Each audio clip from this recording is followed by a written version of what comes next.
The crystal chandeliers at the annual charity gala didn't just illuminate the room, they literally blinded everyone, reflecting in $1,000 champagne glasses. But all that glitter shattered in an instant when the heavy hand of the CEO's daughter met my cheek with a deafening smack right beside the runway. The sting on my skin was nothing compared to the sudden, suffocating silence that fell over the high society crowd. She leaned in, her breath smelling of expensive gin and unearned confidence, and whispered with a laugh that didn't reach her cold eyes. "My family owns this city." She thought she was untouchable. She thought a public humiliation would erase the financial fraud I had just uncovered in her father's empire. But as I wiped a trace of blood from my lip, I looked past her shoulder. My mentor, the man who actually controlled the puppet strings of this town, was already calmly pulling a sleek black phone from his tailored jacket. One tap. One video file, sent directly to his lead defense lawyer. The clock was officially ticking, and by 8:14 a.m., the entire board of directors would realize that some debts are paid in sheer panic. The silence in the grand ballroom of the plaza wasn't just quiet. It was heavy, expensive, and suffocating. A second ago, the air had been thick with the scent of jasmine, roasted truffles, and the low, rumbling murmur of old money negotiating new favors. Now, it felt like the oxygen had been entirely sucked out of the room. The only sound remaining was the dying echo of a crystal glass that had shattered somewhere near the VIP lounge when the blow landed. My left cheek burned with a fierce, radiating heat. I didn't fall. I refused to give her the satisfaction of seeing me stumble on the polished marble floor. Instead, I slowly turned my head back to face Victoria Vance. She stood there, draped in emerald silk that probably cost more than my entire university education, her chest heaving slightly. Her hand was still raised, fingers glittering with diamonds that could easily cut glass. Her laughter, when it came, was sharp and melodic, the sound of someone who had never known a single day of consequences in her 26 years of life. "My family owns this city," Victoria said, leaning in so close I could smell the expensive botanical gin on her breath.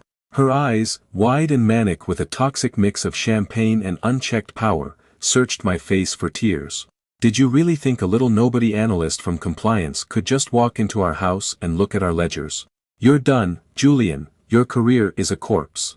The surrounding crowd, men in bespoke tuxedos and women dripping in haute couture, suddenly took half a step back.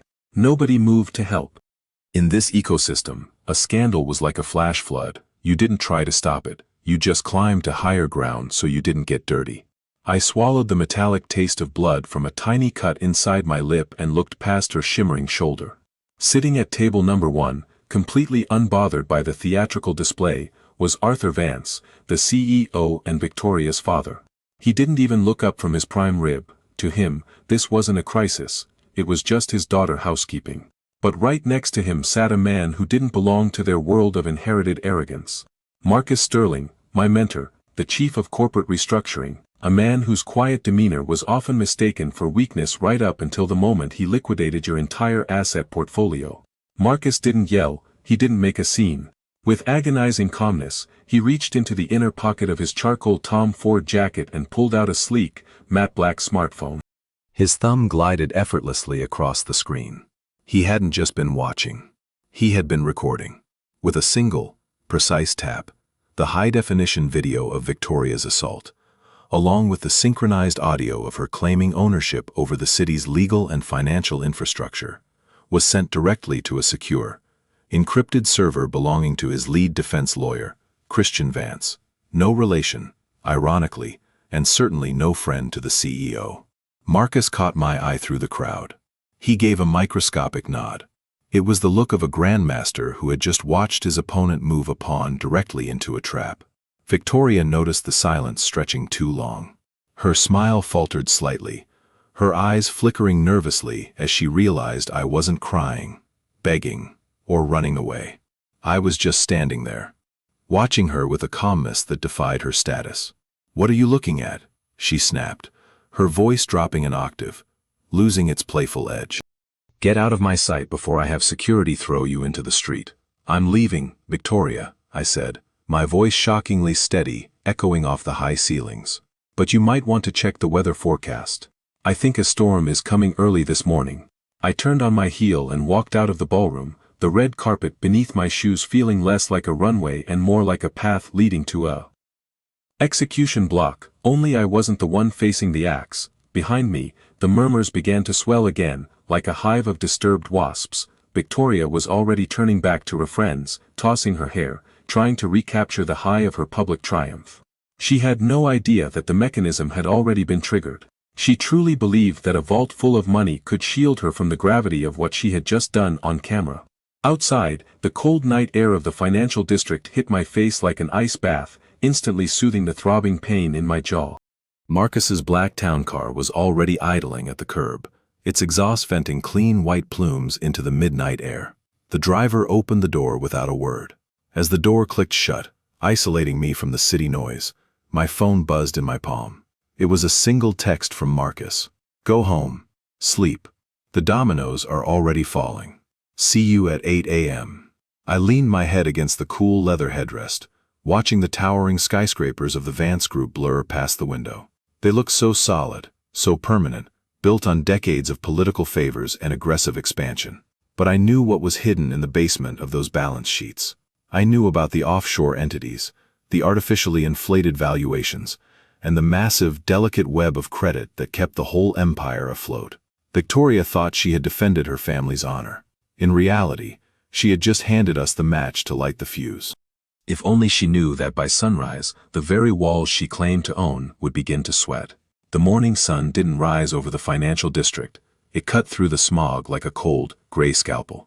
By 7:45 a.m., I was standing in the glass atrium of the Vance Tower, a paper cup of black coffee burning my fingers.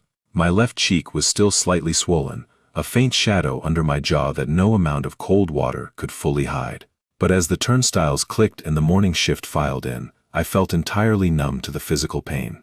The adrenaline of what was coming had completely taken over. When I reached the 42nd floor, the atmosphere was different.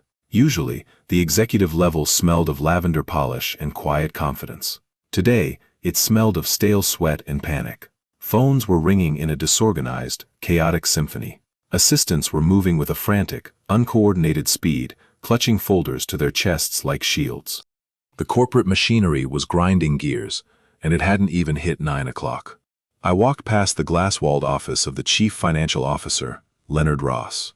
Leonard was a man who usually looked like he had been ironed and starched along with his shirts. He was a mathematical machine, famous for his ice-cold temperament under market pressure.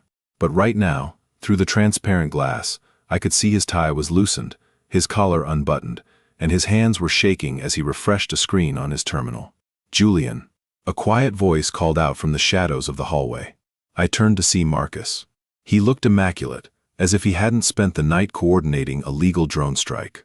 His silver hair was perfectly combed, his navy suit sharp enough to cut paper. In his hand, he held a single manila folder. "How's the face?" he asked softly, his eyes tracking the faint bruise on my jaw. "It looks worse than it feels," I replied. "Did Christian deliver the file?" Marcus smiled, a small razor-thin expression that never reached his eyes. "Christian didn't just deliver it. He filed a formal petition for an emergency injunction against the board by 4 a.m., citing corporate governance failures, physical hostility, and an unsafe workplace environment created by the majority shareholder's immediate family. But that's just the legal theater, Julian. The real show is happening in Leonard's office." Right at that moment, the door to the CFO's office swung open. Leonard stood in the doorway, his face pale, looking as though he had just seen a ghost on his balance sheet. "Marcus," Leonard croaked, his voice cracking. "In my office. Now. And bring the analyst." We walked into the sprawling office, the floor-to-ceiling windows showing the sprawling city below. But Leonard wasn't looking at the view. He pointed a trembling finger at a glowing red line on his Bloomberg terminal. A major, multi-page financial report was pulled up on his secondary monitor.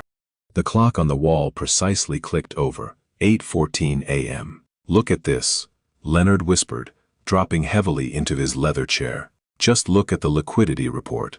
Our core $500 million revolving credit line with consortium banks. It's flagged. The automated system just locked us out of the morning drawdown." "Why?"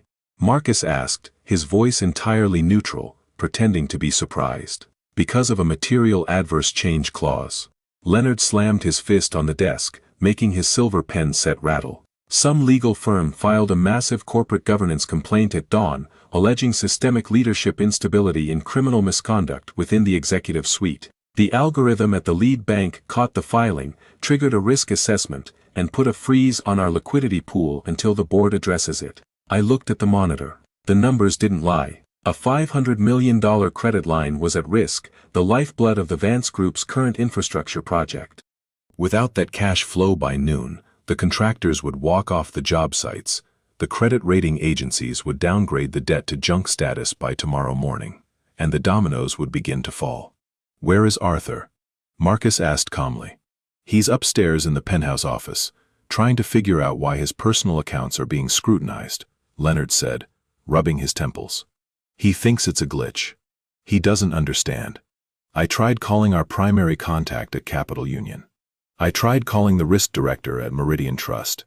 Leonard looked up at us, his eyes wide with a deep, primal terror that only a CFO facing bankruptcy can experience. Why did the banks go silent? Silence. Neither Marcus nor I said a word. The only sound in the room was the hum of the server towers and the distant, muffled ringing of another unanswered telephone down the hall. Leonard's gaze drifted from Marcus to me, finally lingering on the faint, dark bruise on my left cheek. The realization hit him like a physical blow. He remembered the gala. He remembered Victoria's loud, arrogant declaration before the entire elite crowd of the city. He realized that the leadership instability mentioned in the legal filing wasn't a vague corporate metaphor. It was a recorded, undeniable reality of a spoiled heiress exposing the entire firm to massive liability while claiming her family owned the very systems meant to regulate them. "Oh my God," Leonard whispered, the color completely leaving his lips as he sank back into his chair. What did she do? But the true depth of the trap was still hidden from him. He only saw the frozen credit line. He couldn't possibly guess that this was just the first wave of a tide that was about to wash the Vance name completely out of the building. If you want to find out how Arthur Vance tries to bribe his way out of a $500 million disaster, and what happens when the video finally leaks to the press, hit the button below to unlock the next chapter immediately. By 9 a.m., the air on the 50th floor, the penthouse suite reserved exclusively for the CEO, felt less like a corporate office and more like a bunker under siege. The heavy mahogany doors were shut tight, but they couldn't completely block out the muffled, panicked shouting coming from within. When the doors finally clicked open, the scene inside was pure chaos. Arthur Vance, the man who had looked so untouchable at the gala just 12 hours prior, was pacing behind his monolithic marble desk. His jacket was gone, his gold cufflinks were discarded on a side table, and his face was a dangerous shade of crimson. Victoria sat on the Italian leather sofa in the corner, looking less like a proud heiress and more like a sullen teenager who had been caught breaking a curfew. Though she still held her chin up, the slight tremor in her manicured fingers told a completely different story. "It's a shake-up," Arthur roared as Marcus and I stepped into the room, followed closely by a sweating Leonard. "A coordinated, malicious attack on my stock value. I want the names of the short sellers behind this, Leonard. I want their heads on a spike by lunch." "Arthur, it's not the short sellers," Leonard said, his voice entirely drained of energy. He laid a printed copy of the morning liquidity report on the desk like a death warrant. "The banks aren't selling our stock, they are pulling our oxygen. The $500 million revolving line is frozen tight. Capital Union won't even return my compliance officer's calls." Arthur slammed both hands onto the marble. "Then call the chairman. We play golf together every Sunday. Tell him I will personally guarantee the debt with our real estate holdings in the North District." "You can't." Marcus stepped forward, his voice a cool, refreshing stream of ice water in the middle of Arthur's fiery meltdown. He opened his manila folder and slid a document across the desk. "The North District holdings are already tied up as collateral for the secondary bond issue. If you pledge them again, you're committing cross-collateralization fraud. And considering the legal filing that hit the court at 4 a.m., the federal regulators are looking at our books with a magnifying glass right now." Arthur's eyes narrowed, shifting from Marcus to me. For the first time, his gaze locked onto the faint, dark bruise on my jaw. A heavy, uncomfortable realization began to settle in his eyes. "What legal filing?" Arthur growled, though his voice lacked its previous thunder. A formal workplace hostility and corporate governance injunction, Marcus explained smoothly, adjusting his cuffs. Filed on behalf of Julian here. It includes an unedited, high-definition video of your daughter assaulting a senior compliance analyst on the gala stage, while loudly declaring that your family owns this city and its legal systems. The bank's automated compliance algorithms flagged it as an immediate, catastrophic reputational risk. They froze the credit line to protect themselves from a systemic leadership collapse. The silence that followed was deafening. Victoria finally jumped up from the sofa, her green silk dress rustling aggressively. "Dad, this is ridiculous. It was just a slap. He was insulted me. He was digging into our personal accounts. I was defending our name. Who cares about some low-level employee? Tell the banks to ignore it, or we'll take our business elsewhere."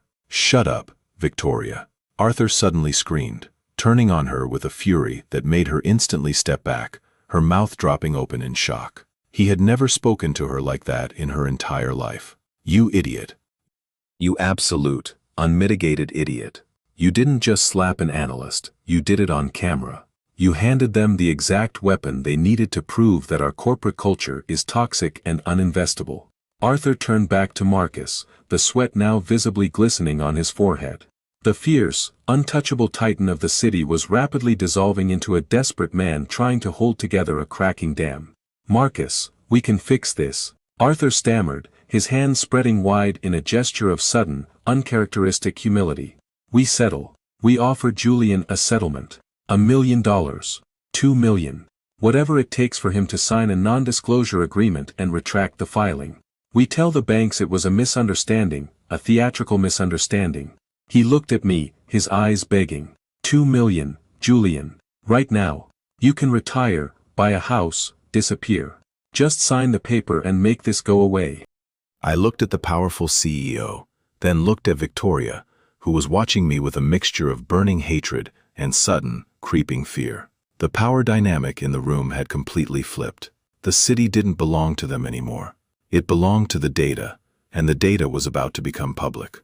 "It's too late for a settlement, Arthur," I said quietly, the words echoing sharply against the glass walls.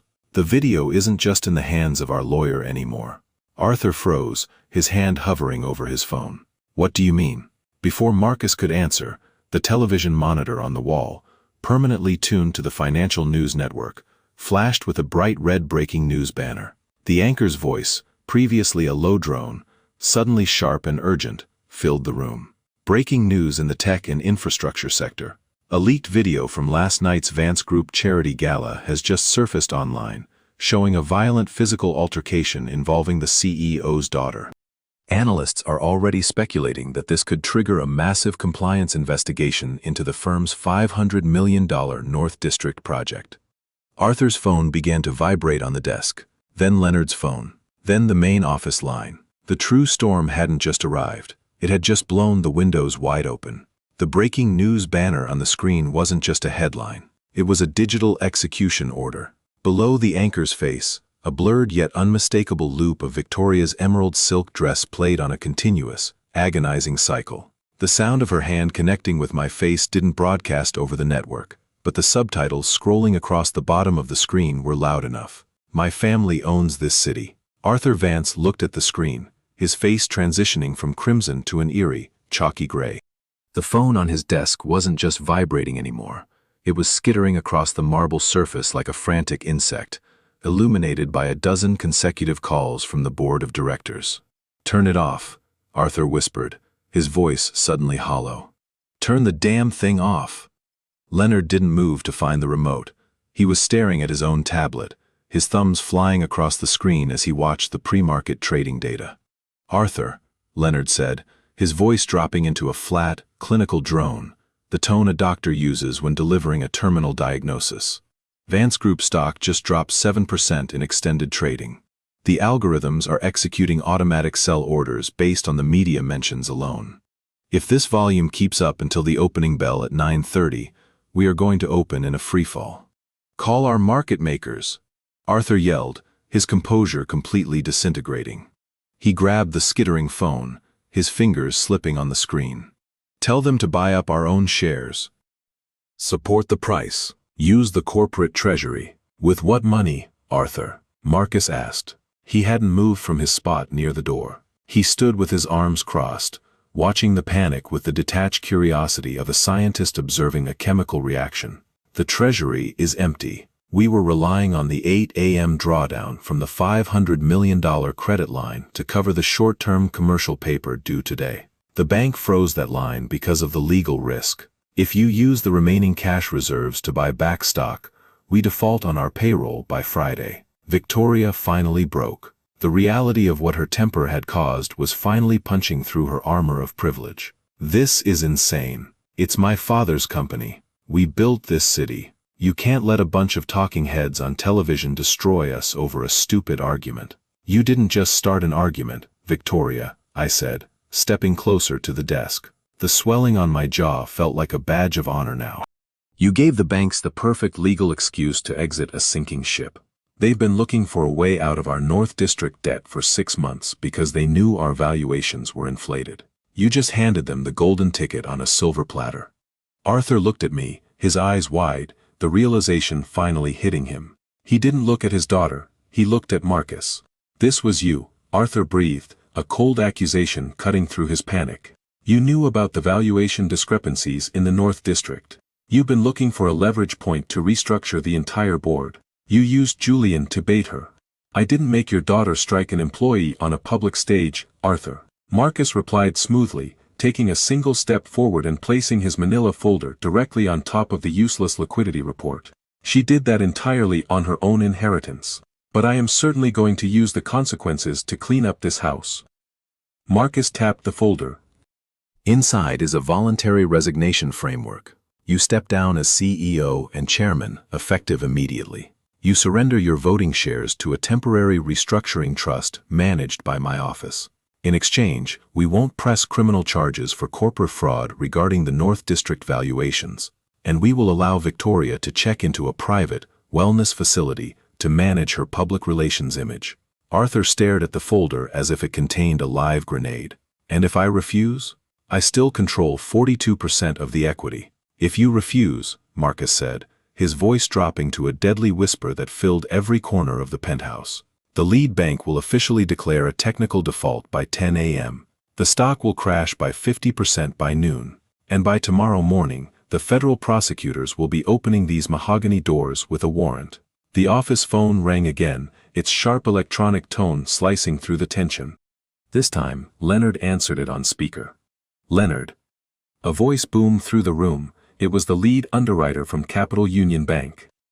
We are seeing the footage. We are seeing the litigation filings. The credit committee just made its decision. The $500 million facility is officially revoked. We are accelerating the repayment of the existing balance. We need a response from your principal by 9:45 a.m. or we file for receivership.